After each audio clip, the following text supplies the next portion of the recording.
শুভ বিজয়া দশমী সকলকে। তো এটা ছিল নবমীর ভিডিও, মানে কালকে আমি ঘুরু ঘুরু করতে গেছিলাম দুর্গাচক মঞ্জুশ্রী সব ওই দিক থেকে, যেগুলো দেখা বাকি ছিল। তো কালকে বলেছিলাম মঞ্জুশ্রীরা দেখতে পারিনি, এত ভিড়, দেখা যাক আজকে ভাগ্যে ছিল আমার না ছিল না। তো আমি পরলাম এই বডিকন ড্রেসটা, রেড কালার, যেটা সাবানা থেকে নিয়েছি, খুব সুন্দর এসছে।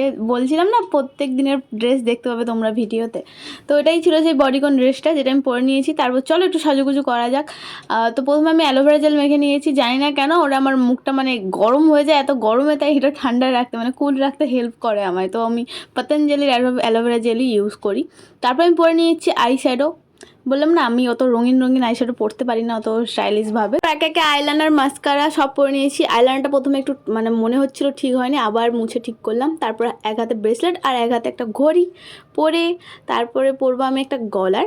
তো এই গলারটা আমি আগেও দেখেছি আমার ভিডিওতে, তো ওটাই খুলতে গিয়ে পড়ে গেছিলো, আবার পরে নিয়েছি ঘুরিয়ে।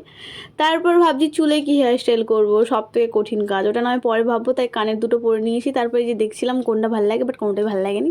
লাস্টে লিপস্টিক আর সেন্ট মেরে ওই রকম চুল ছেড়েই আমি ভূতনিকে সেরে চলে গেছিলাম। তো এই তো আমি বেরিয়ে পড়েছি, এখন গিয়ে দাঁড়াবো মলে। তো মলে এসে একটু পাপড়ি চাট সারাচ্ছিলাম, হালকা খিদে পাচ্ছিলো। মেনলি মহাশয় খাবে, তো ওনার জন্যই। আমি একটা খেতে গিয়ে আমার জামায় পড়ে গেছে দই, বাদ দাও। তারপর আমরা চলে এসেছিলাম গিরিশ মোড়ে।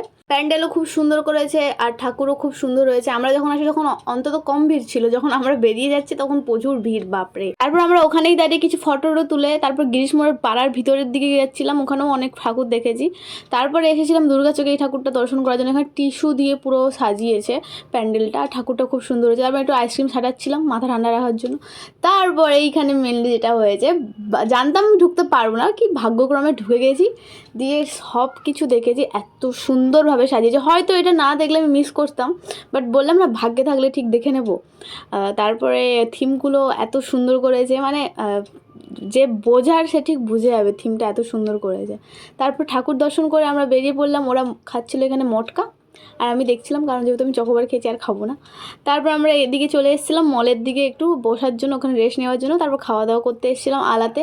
খুব আশা নিয়ে ঢুকেছিলাম, যতটা ততটা নিরাশা নিয়ে হয়ে বেরিয়ে এসেছি আলা থেকে। এত ভিড় আর রিজার্ভ করা, মানে লোক বুঝছে তারপরে সঙ্গে সঙ্গে রিজার্ভ করে নিচ্ছে, আমরা জায়গা পাইনি, তাই রয়্যাল পার্কে চলে এসেছিলাম একটু খাওয়া দাওয়া করতে। খিদে পাচ্ছিলো। ওরা নিয়েছিল মাটন বিরিয়ানি আর আমি নিয়েছিলাম এখানে বাটার চিকেন মশলা আর নান। খেয়ে দিয়ে আমি চললাম বাড়ি। এরকম মিনি ব্লগের জন্য সাবস্ক্রাইব বা ফলো করে নিও। টাটা।